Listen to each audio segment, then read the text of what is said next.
400 kilometers off the east coast of Africa lies Madagascar.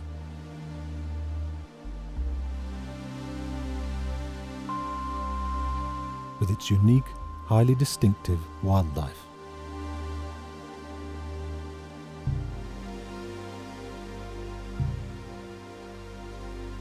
For 88 million years, the island has been a natural paradise, cut off from the rest of the world. Across this vast stretch of time, Madagascar has evolved some of the most unusual life forms.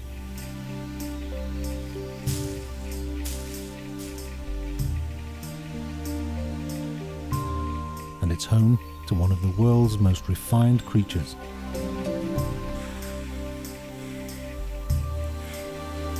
The chameleon.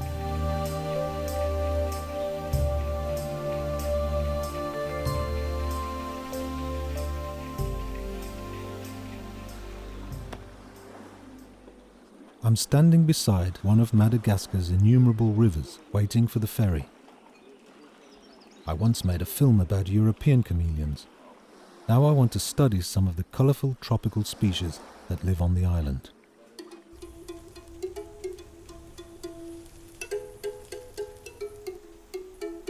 We don't know where the chameleon comes from, but people tend to think it was Madagascar. It used to be very widespread. Fossils have been found in Africa, Asia and Europe. On Madagascar, it has been relatively well protected from predators, and about half of the world's 208 known species live here and only here.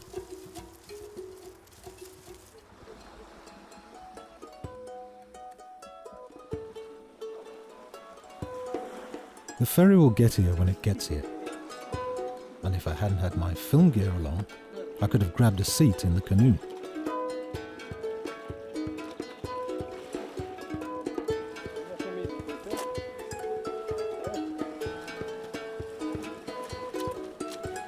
I'm not the most patient man, but even so, I'm happy to get away from my own civilization, which has destroyed so much of its own wildlife. There is no fixed fare for my four-wheel drive. I pay in petrol, siphoned from the tank. How much petrol? That's up to the ferryman.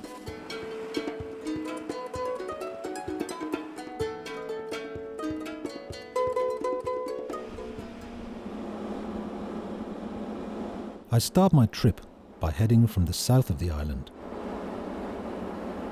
Across the plateau, the roads are fine, which is why the drovers use them for their huge herds.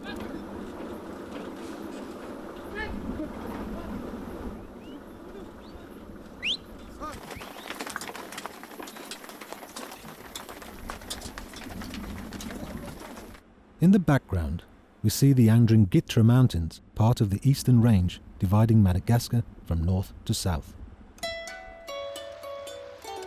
The east of the island receives rain from the Indian Ocean, sustaining verdant river landscapes and rainforests. To the west, the weather is cooler and much drier. The south is practically desert, and it may not rain for 9 months at a time.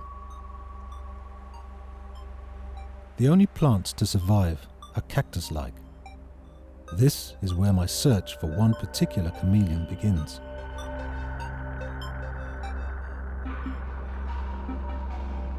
The bulging trunks of the baobab trees contain water to survive the dry periods. The plants protect their water with spikes. And finding the fragile chameleon in such surroundings seems inconceivable. But just as I least expect it, a timorous creature appears among the thorns. My first water chameleon. One of the big boys in southern Madagascar.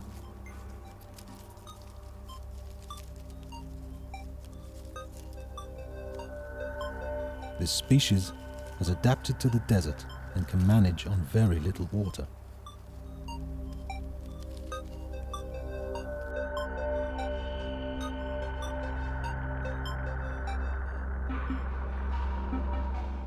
spikes, warts and greenish hues, it matches the thorny plants well.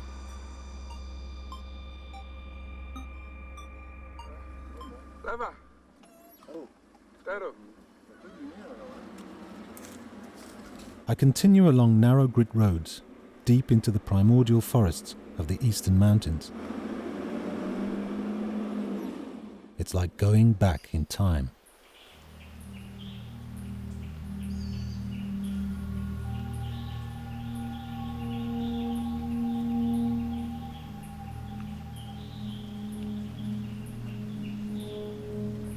A prehensile tail, and toes that have grown together to grip branches. An environmental refinement that astonished me when I found my very first chameleon all those years ago. But this one is one of the biggest in the world, which can grow up to 1 meter long. One of the indigenous species of Madagascar. The giant Parsons chameleon.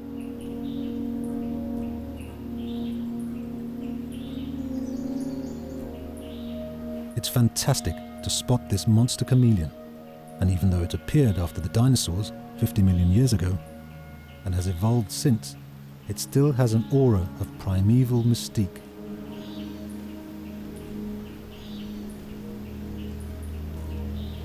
The male has his armoured forehead and 2 horns to defend himself, and presumably to impress the females. The spherical eyes, with almost 360-degree vision, are another of the chameleon's supreme evolutionary traits, contributing to its refined appearance and my profound amazement.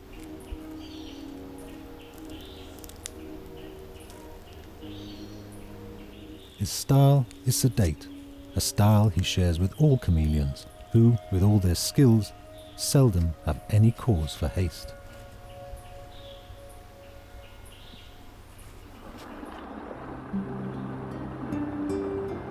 It wasn't until 2,500 years ago that man arrived on Madagascar from Indonesia and Africa. What they found was a virgin paradise of nature. Today, some say that Madagascar should be designated as the 8th continent, for 90% of its flora and fauna are only found here.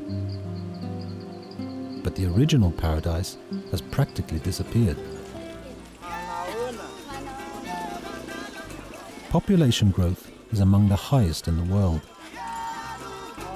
The average age is 18.2 years, and it is one of the poorest countries in the world.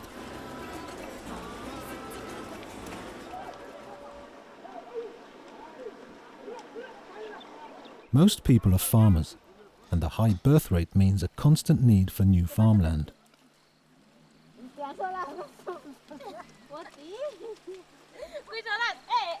They obtain it by burning the primordial forest.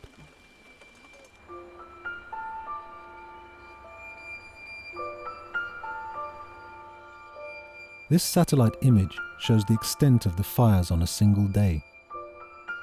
Every dot is a fire, and the rising columns of smoke are also clearly visible. Today, there is less than 10% of the original forest left, and many species now only survive in nature reserves.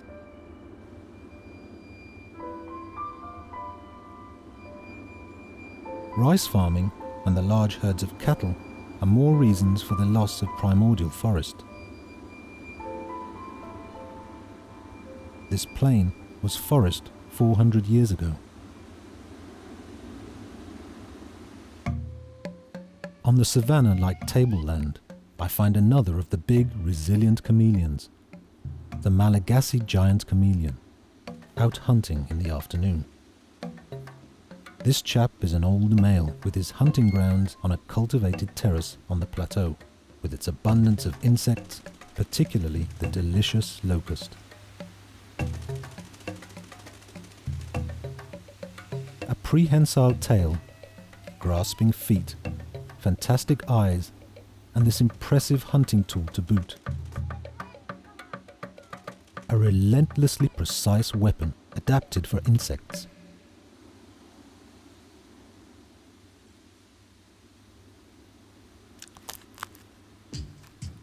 tongue that shoots out at incredible speed and may be twice as long as its owner. Special muscles form the tip of the tongue into a suction cup, and the prey sticks helplessly tight. With equipment like that, you don't need to be a great runner. He eats when he needs to. That's most of the day. And he has no intention of sharing.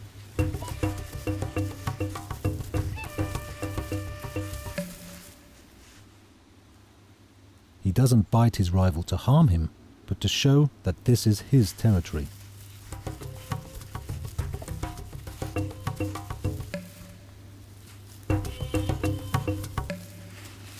The intruder must get back across the wall, right out of the area.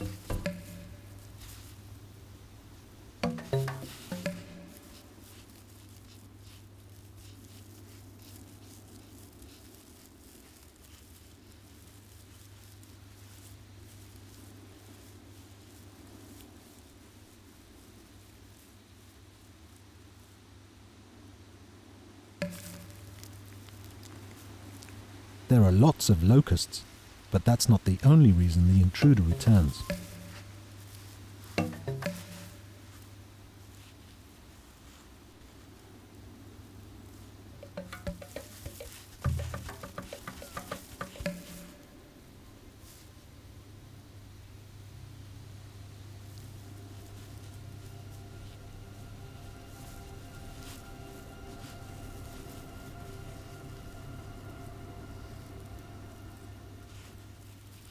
And although he displays the colour of submission, black, the old warrior shows no mercy. And for good reason. Because he is not only defending his hunting grounds, he is also keeping an eye on a chameleon up a tree. The glowing colours reveal that it's a female.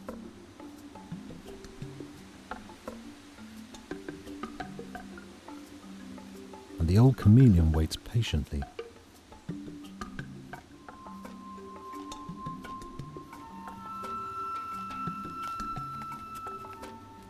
She climbs down carefully.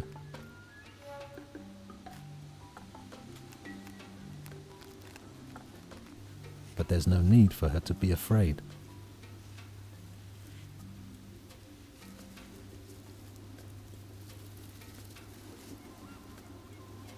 He won't bite her.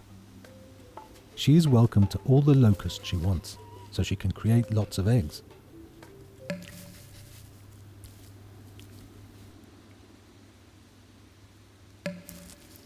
Then he'll mate with her and ensure plenty of descendants.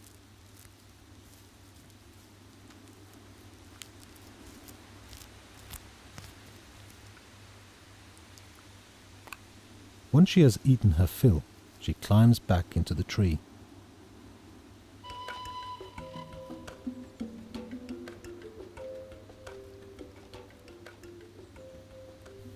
The old chameleon resumes his watch.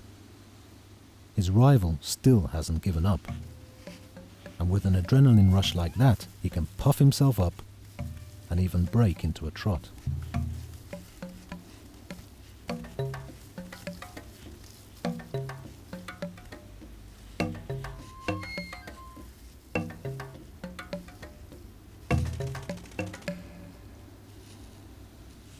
All day long, he defends his territory and gorges on insects. As long as he has his strength, it will be the old boy who rules this roost.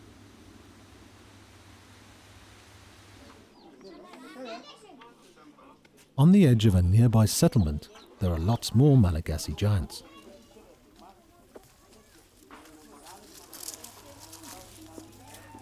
But this isn't their hunting ground. Here they are just one natural resource among others.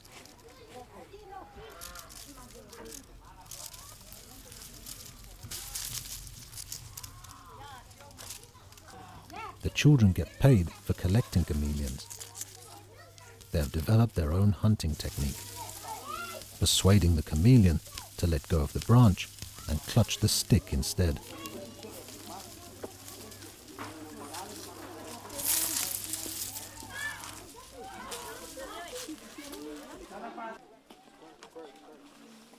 another chameleon.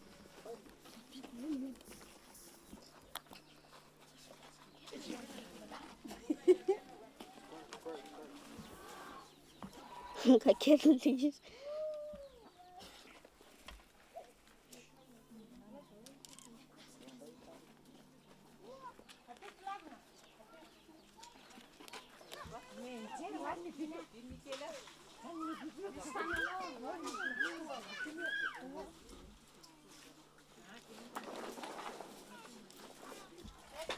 But the stick method doesn't always work.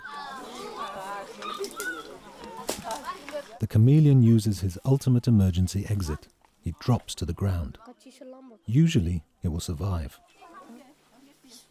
The hunt continues in the bamboo thicket surrounding the village.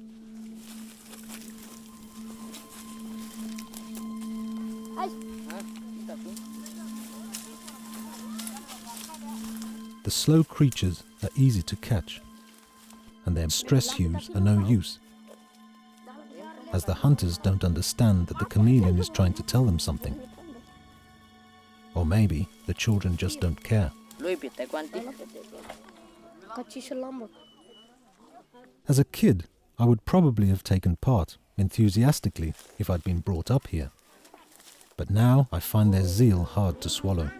I have trouble seeing this refined creature as a commodity, even though this particular species is not endangered.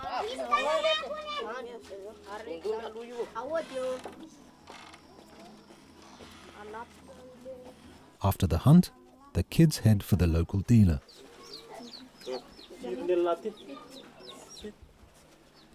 They are lucky if they get more than a few cents per chameleon. The dealer will pocket €1 or €2. The average income here is about €2 a day, so the chameleon is an important source of money.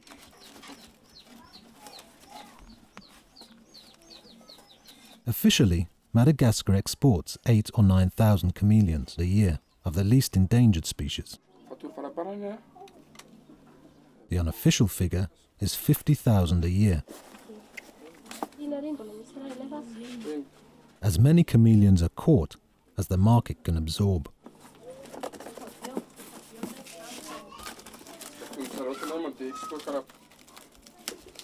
I just hope the rare red-listed species don't find buyers.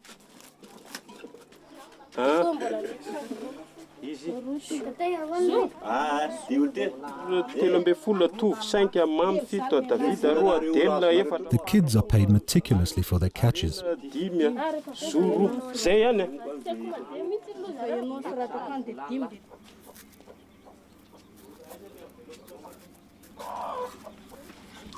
The method may seem rough, but it's hard to reproach the little boy for wanting to get that last one too. After packing, the chameleons are sent to the west, where they are sold as pets for anywhere between 100 and 180 euros. You can get more than 100 chameleons into a crate, and although this species is among the most resilient, only 1% will survive in captivity for more than a year.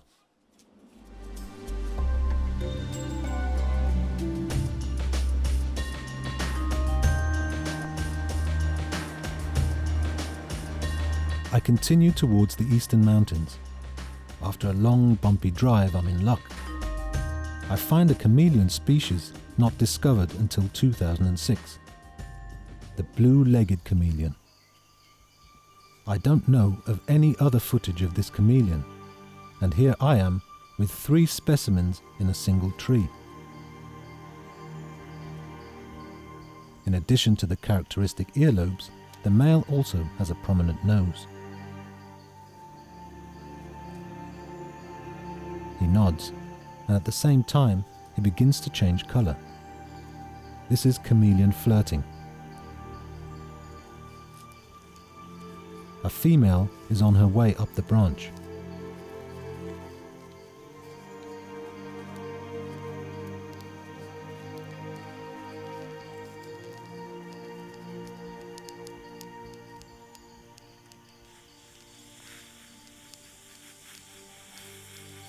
She assumes the frightening pose. Her earlobes erect and she hisses.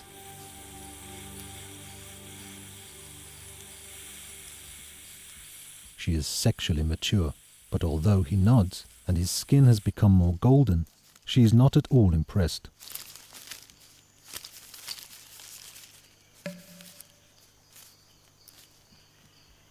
She's got hold of his foot and she bites hard.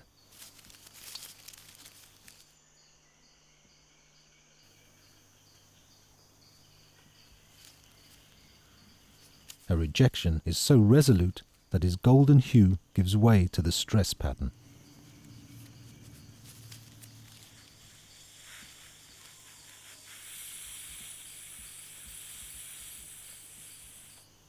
But his golden colouring soon comes back, and he makes another attempt.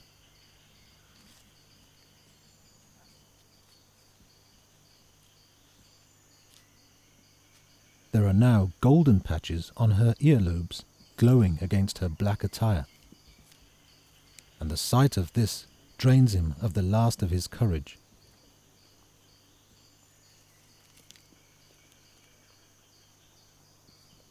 The third chameleon in the tree is also a female, but she is in very different shades of green. She doesn't arouse the male's interest. She is engaged in what's typical reptile excretion. Her white urine is almost solid, meaning she can make do on very little water. Her green skin shows that she is not ready to mate. Perhaps she is too young.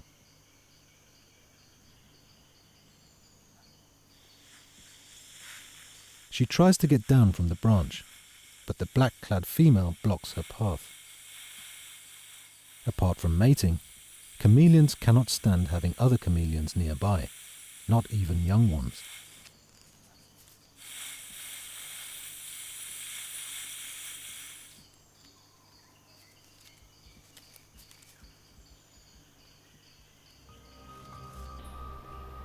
Chameleons are supreme users of the language of colour. They can change colour, and even though this makes them hard to spot, they mainly use this ability to reveal their mood and to communicate.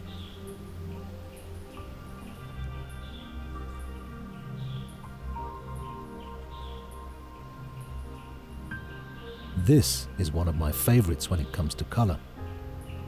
The enigma of their beauty strikes me, as does the abundance life can produce. I feel deeply privileged by the chance to see Furcifer minor reveal its colours.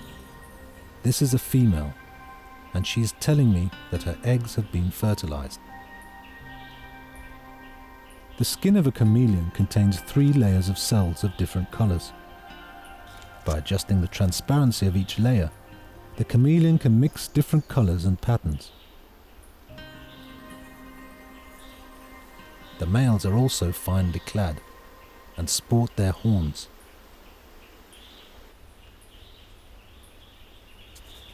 The geckos of Madagascar also sport bright colours, like this day gecko. But geckos with humbler colouring have also become unique creatures in Madagascar.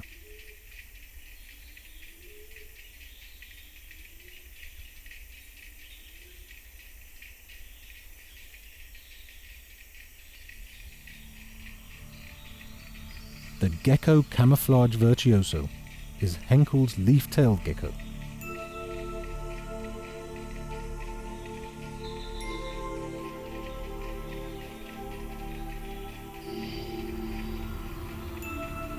A withered leaf turns out to be another leaf-tailed gecko, the satanic leaf-tailed gecko.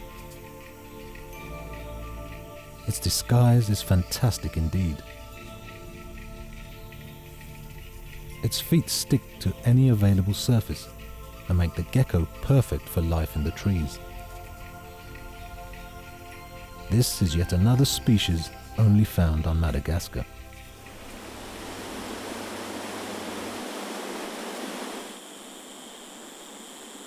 In the eastern mountains, the jungle echoes to the song of the cicadas. There, I meet another colourful chameleon, the panther chameleon, a male out hunting.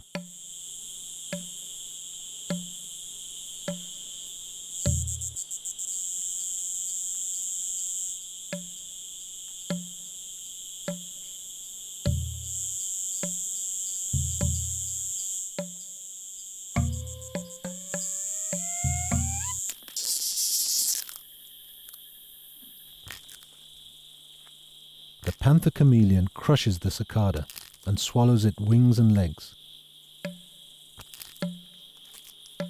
In a single day, he can eat over 50 insects.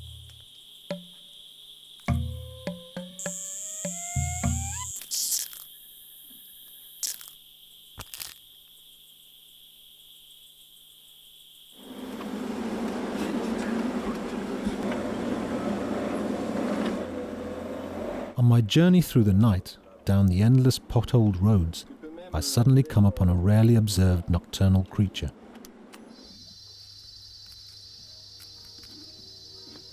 The Malagasy, or striped civet, also known as the phanoloca.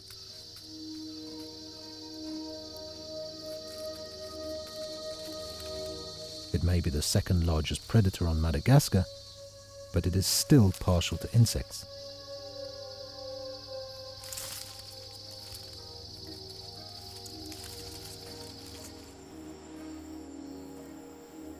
A strip of light in the darkness turns out to be a big-nosed chameleon.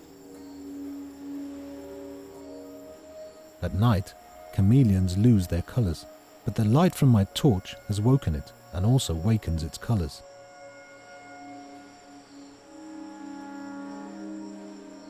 A leaf-tailed gecko is also awake, chasing insects. Its big eyes give it good night vision, but it has no eyelids, so it keeps its eyes clean with its tongue.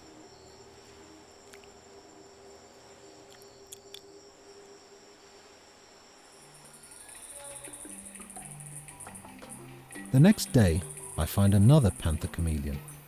It's a young 1-year-old male in his normal colors, but then he changes.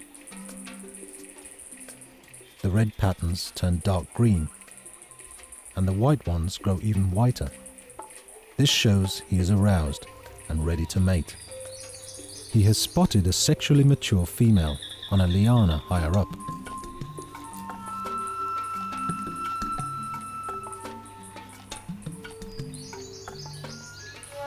Panther chameleon females do not have an extensive palette, but they can vary their basic reds and change their pattern.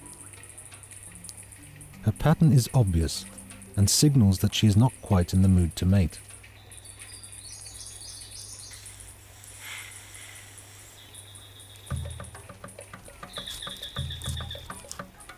He turns and sets off in pursuit. Perhaps he can make her more receptive. And he wants to be on the spot when it happens. He courts her with little nods.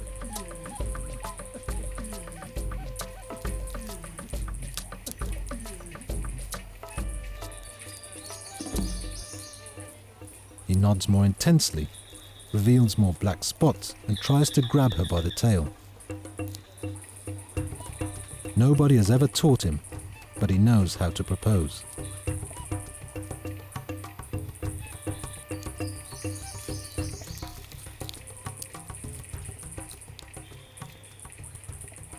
Like anything chameleons do, foreplay takes time.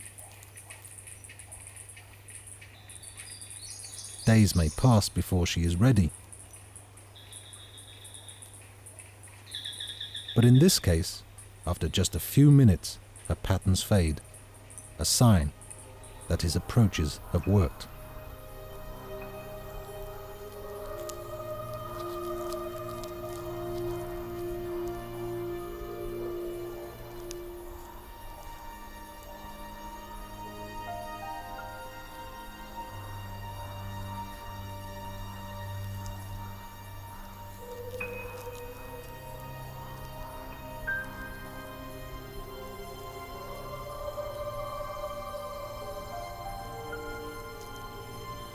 Her reds have darkened.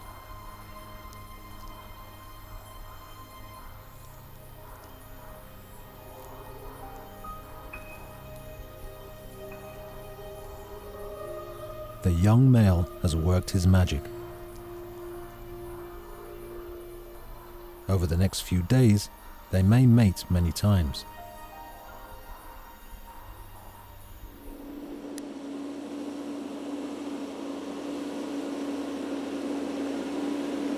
For days I crawl north, and the roads are a challenge, even for my four-wheel drive.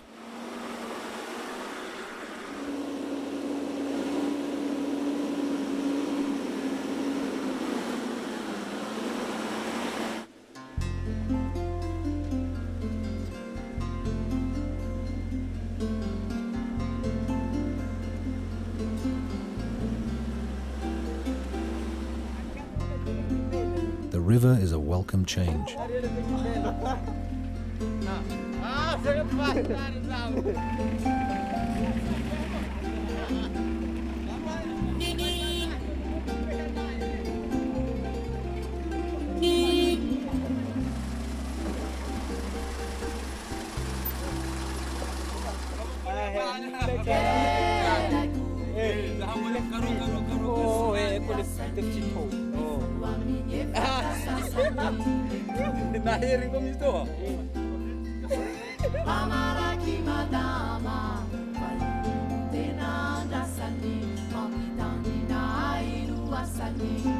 Where there is a bridge, it is seldom maintained, and my camera assistant, who knows the area, does frequent checks.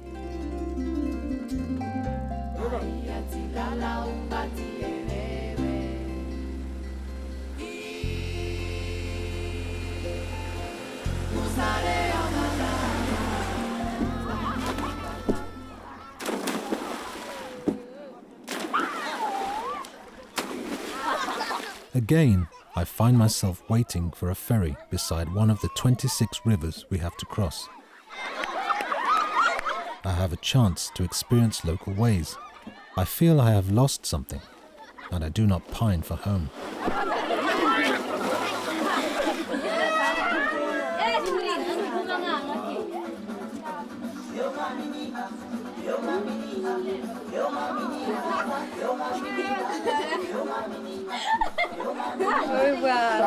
Au revoir. My species is also unique, but the jungle calls. The jungle that is fast disappearing with all its wonders. The cicadas are in song. There's nobody here, but I'm not alone.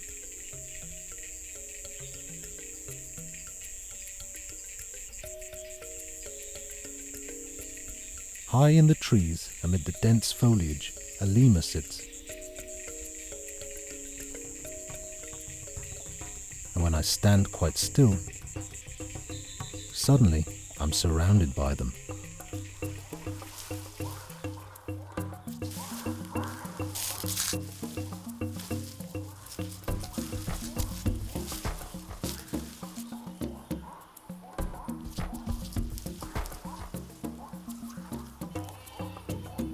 The lemur is another animal group, typical of Madagascar.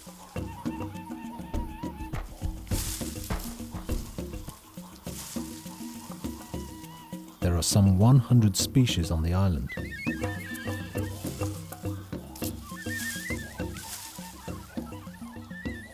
The lemur is a primate, like the monkey, and shares many of the monkey's traits.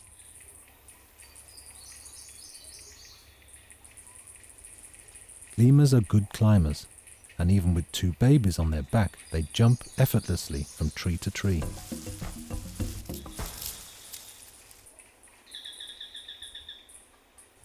The treetops are also where they find their food, insects, leaves and fruit.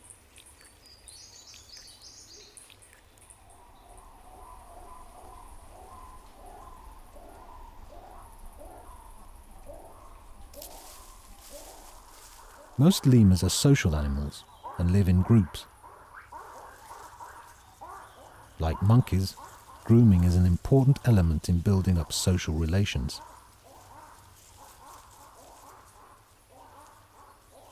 Lemurs are unique to Madagascar. Elsewhere, their ancestors were ousted by monkeys.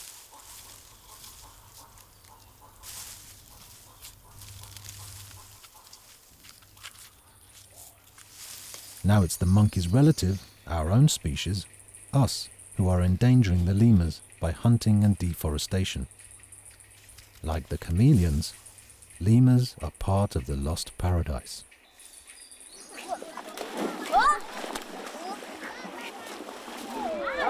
Farther north, I have to cross one last river. The ferry is a rare sight.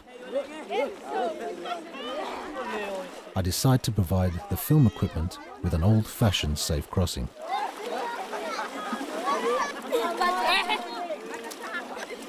The raft has been reinforced, but will it really be able to carry our vehicle?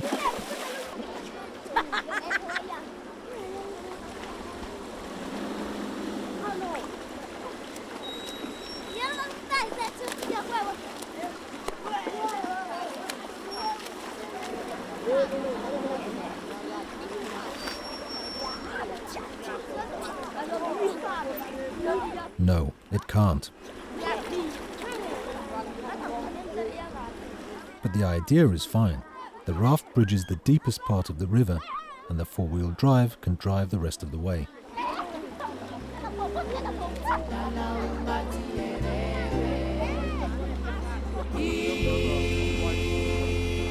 The island of Nosy Mangaba is my final destination. It is part of Massowala National Park.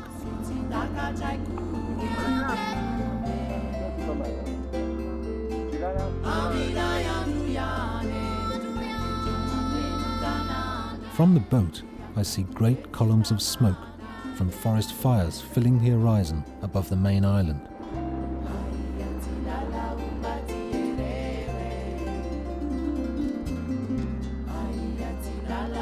There used to be trade and pirates on Nosy Mangaba, but now the island is unpopulated, and they're trying to regenerate the lost paradise. The result so far is an incredible wealth of fauna, with many rare species. The island is home to some of the world's smallest chameleons, leaf chameleons, and they're the ones I've come to find. A rudimentary campsite is the only place to stay.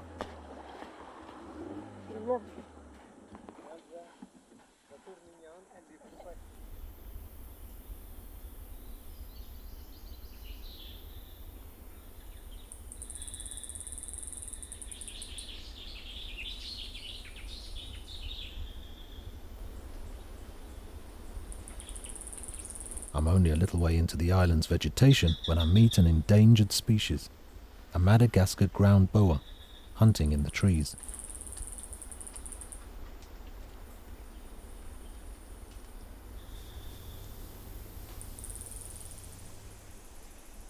Deeper into the jungle, I spot one of the longest lemurs, with a name just as long. It's a white-belted black and white ruffed lemur. Elsewhere, it is disappearing fast.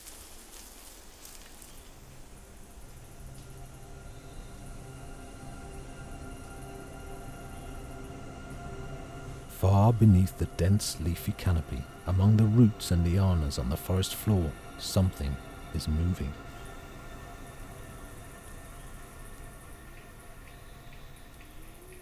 Just what I have travelled so far to find. One of the smallest leaf chameleons. 2.8 centimeters from nose to the tip of its tail. When you're not much bigger than an insect, you can hide under a leaf. A termite doesn't frighten it, but a giant Madagascar woodlouse does. A bulldozer in armor.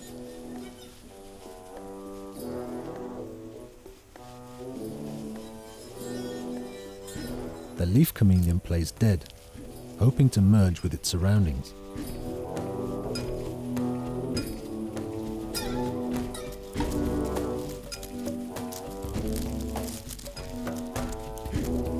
Rough treatment, but this leaf chameleon displays no obvious stress colors like other chameleons.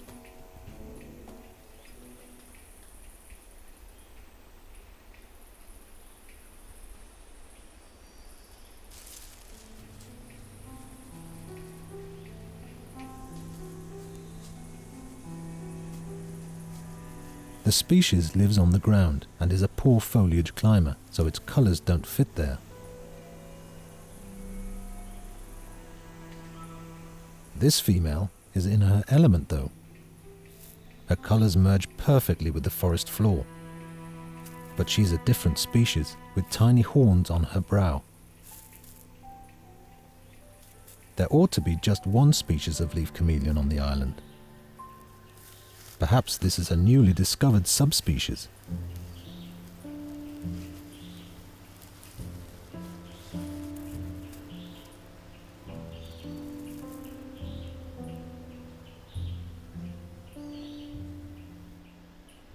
If anyone is wondering if she is a proper chameleon, just watch this.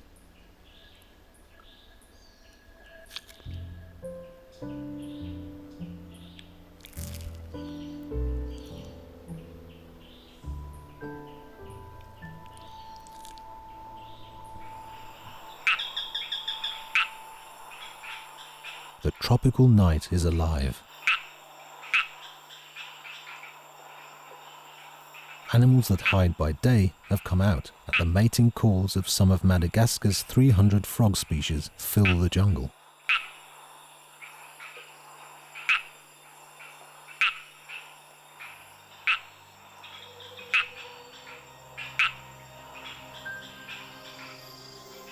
A green grasshopper uses the moist warmth of the night to change its skin and reach adulthood.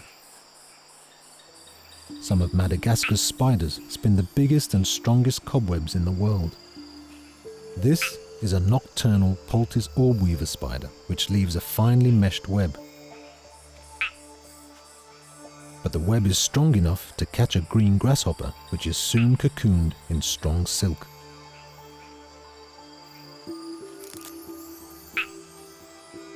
A praying mantis also gets caught.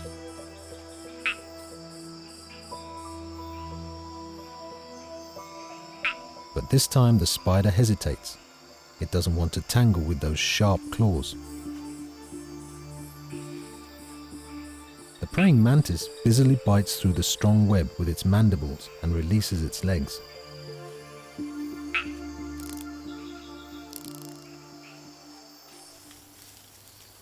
Rustling in the treetops far above us makes me look up. Two eyes shine in the light of my torch.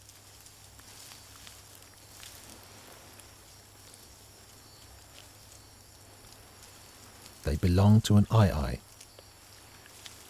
a mysterious creature abhorred by the locals on shore, partly because it eats their crops and partly because of superstition. It's nocturnal and one of the most specialized lemurs. The aye-aye is omnivorous and has evolved a special long finger with a hook suitable for capturing beetle larvae inside tree trunks. The claw is also useful for thorough grooming.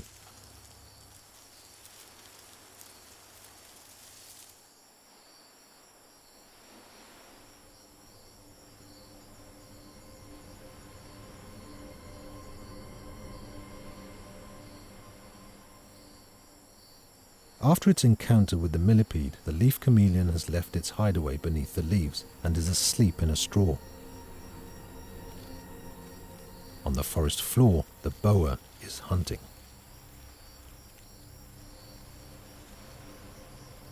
With its heat pits along its jaw, it can detect infrared radiation from warm-blooded creatures. But the boa is also known to catch chameleons at night, even though they do not emit heat.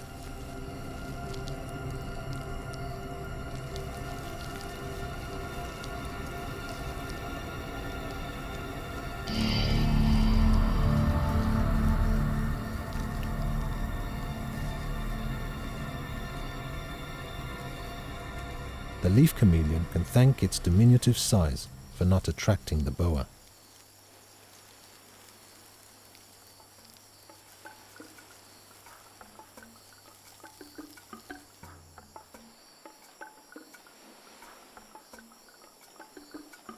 Higher up, there is a mouse lemur. It's the smallest lemur and it only weighs 60 grams. It is so small that it competes with the insects for nectar from big blooms. Specially evolved climbing feet give it a good grip, enabling it to find fruit high in the canopy.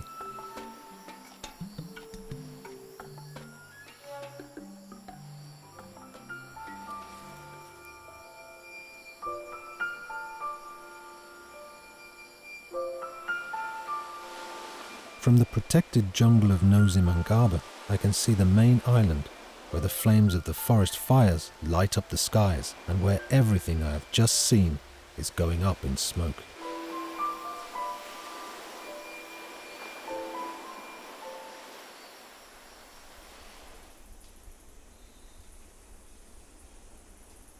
The next day, I find the leaf chameleon again. She ignores the termites clambering over her. She is hanging from a small piece of wood above a hollow in the forest floor, exploring the area with her rear legs.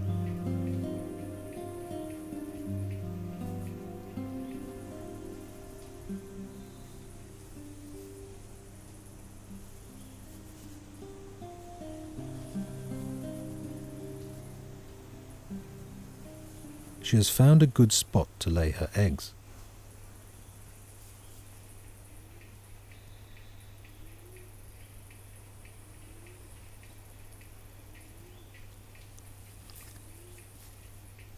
A giant egg for such a tiny creature. Her eggs are only a little smaller than those of the big chameleons, so she has room for no more than 2 at a time. She doesn't dig a hole for her eggs. She just rolls them in the dirt or uses a hollow that was there already.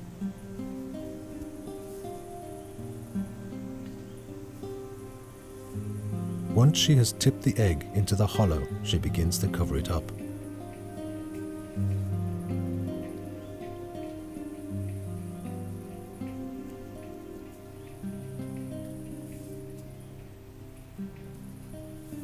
Her tiny legs work away.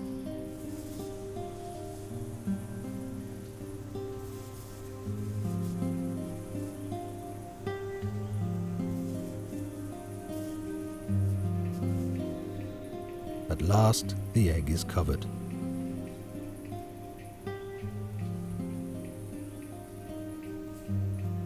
Wearily, she abandons her efforts.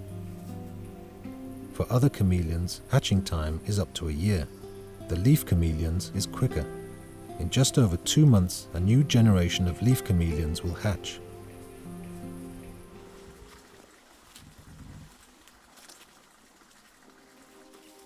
Back on the main island, a local takes me hunting.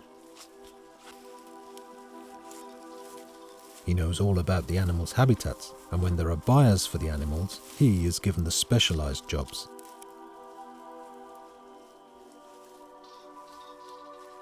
He searches the low vegetation methodically.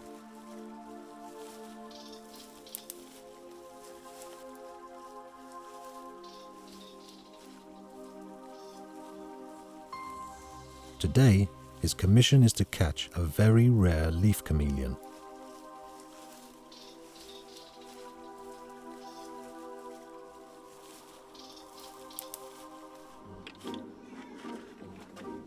The animal dealer keeps stocks of the most popular species in cages. He shows us geckos that may give him up to €4 apiece.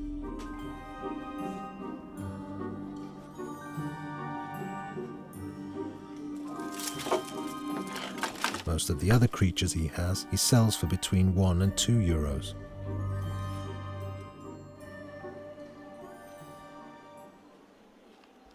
The hunter gets up to 30 cents for his leaf chameleon. With the conditions he lives in, he can't do without this income.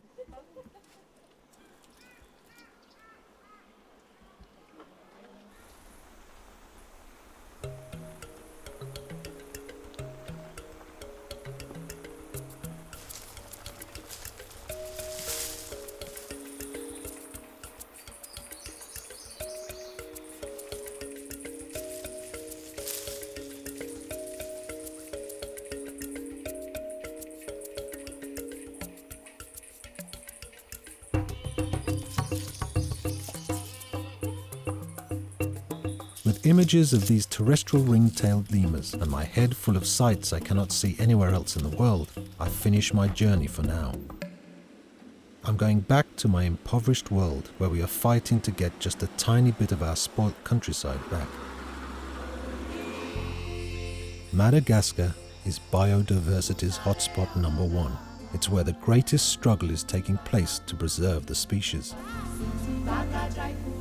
Things are changing so fast that I'm afraid of what I will find next time I visit the island.